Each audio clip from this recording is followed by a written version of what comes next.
This is a justification for 5 activities designed to teach the concept of energy transfer in chemical reactions between metals and bases, in this case the transfer of electrons between substances in those reactions, and it's going to be based on constructivist principles, and in particular it's going to be built around the model of problem-based learning.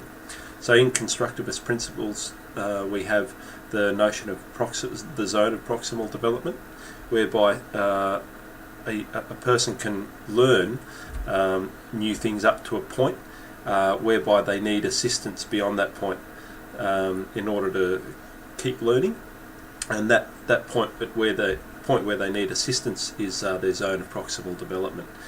So the activities are targeted within that zone, and also they're going to be challenging schemas that the young people have, which is another constructivist principle, where they have a view of the world and then something comes along and contradicts that view, creating disequilibrium, which then requires learning in order to be brought back into a kind of a cognitive balance, if you like. Also, there's the notion of self-discovery, which you can see in problem-based learning, where the student has to problem solve themselves, and that's been incorporated into the 5 activities. And one of the ways that's been done is through the use of example and non-example. So there's one example of how things do work and another example of how things don't work, and within the activities, that those non-examples and examples are actually going to be discovered by the student, so it's not given away very easily. Also within constructivist theory, there is the idea of the active construction of learning. So it's not just being told things, but building up your own understanding through interaction with other people and with the real world. And that can be both social and individual. But in particular, in this activity, there's going to be a combination of the two, and a lot of socially constructed learning where people discuss and collaborate. And as a part of learning in that way, there is a need for the teacher to really encourage guessing on behalf of the student, in order for them to take risks with their own learning. So the model we're looking at is problem-based learning, and this model basically takes those ideas within constructivist educational or learning theory, and it creates a model to apply that understanding. And this model has 6 characteristics. So it has collaboration, which is throughout the activities, as we shall see. That's where the social construction of learning is happening.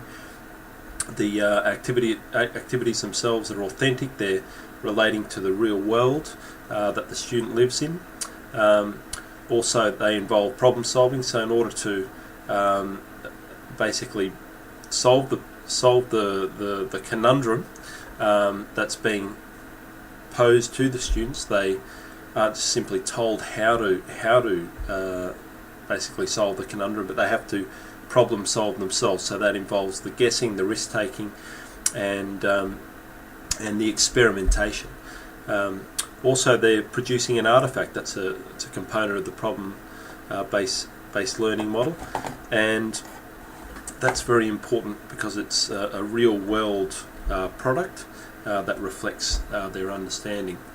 And also through drawing models of their understanding throughout the activities, they're really showing or demonstrating and engaging in the 6th characteristic of problem-based learning, which is for interdisciplinary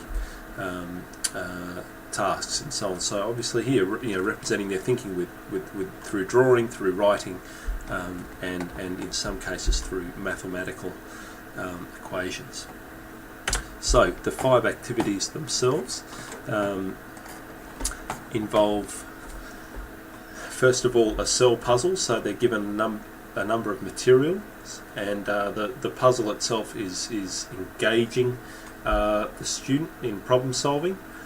And if the student needs help, they can ask the teacher for help.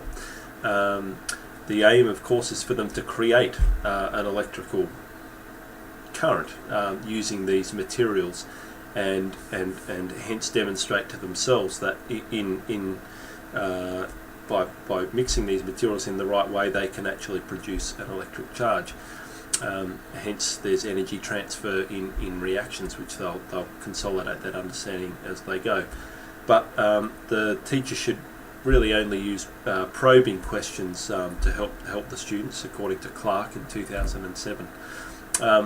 Also, those questions encourage thought and are a form of cognitive scaffolding, if you like, because it's giving direction to the reasoning of the student.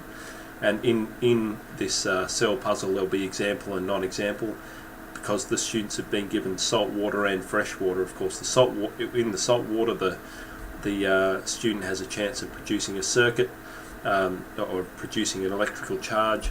In the fresh water, they don't. So there's the non-example there, which they may well stumble across themselves as they go. In the second activity, they're looking at what they've achieved, but really they're being given a hint as to what happened on a molecular level through animation, and that's very important for developing their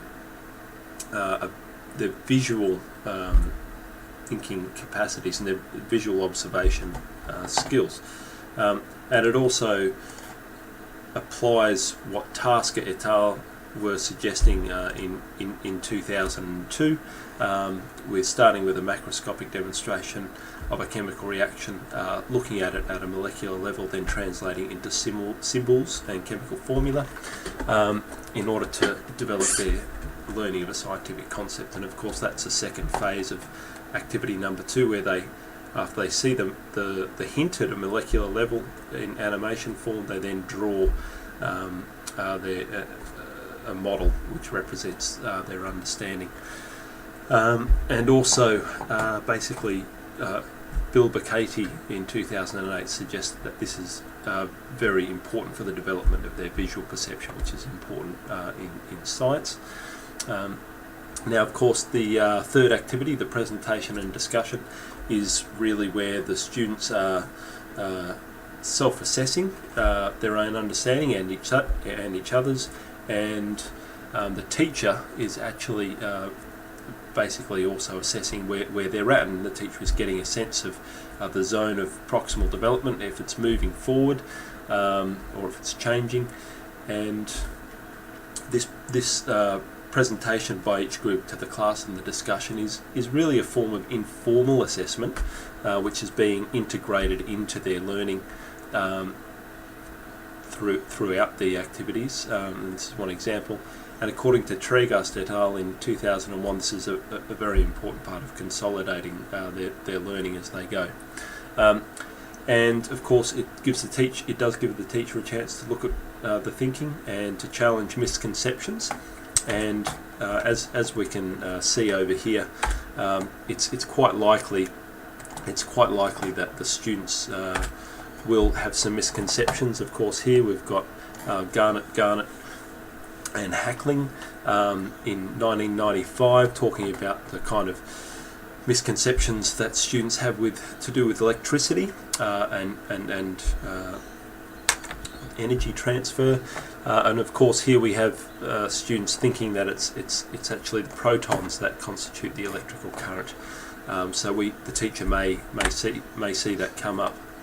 Of course, getting back to the activities, the